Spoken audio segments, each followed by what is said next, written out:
नमस्कार दोस्तों बात करते हैं पवन सिंह और खेसारी लाल के बारे में। दोस्तों एक बार फिर से दोनों मिलकर पूरा भोजपुरी में तबाही मचाने वाले हैं। तबाही कैसे मचाने वाले हैं हम आपको बताते हैं। दोस्तों पवन सिंह और खेसारी लाल कुछ साल पहले एक गाना लाए थे। खेसारी लाल लाए थे कोको कोला वाला और पवन सिंह लाए थे पियर की फराक वाला। दोस्तों मैं आपको बता दूं, दोनों गाना का 2 कॉपी एकदम सेकंड वर्जन आने वाला है। दोस्तों खेसारी लाल निकालने वाले हैं कोका कोला 2 और पावर स्टार पवन सिंह निकालने वाले हैं पियर फराक वाली 2।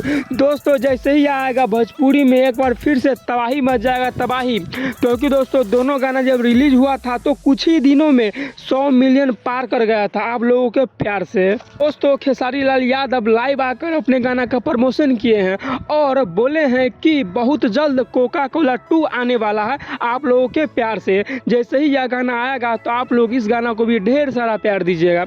और दोस्तों पावर स्टार पवन सिंह भी लाइव आकर अपने गाना का प्रमोशन किए हैं और यह बताया है कि पियर की फराक वाली 2 बहुत जल्द आने वाला है आप लोगों के प्यार से। जैसे ही यह गाना आएगा तो आप लोग इसको ढेर सारा प्यार दीजिएगा।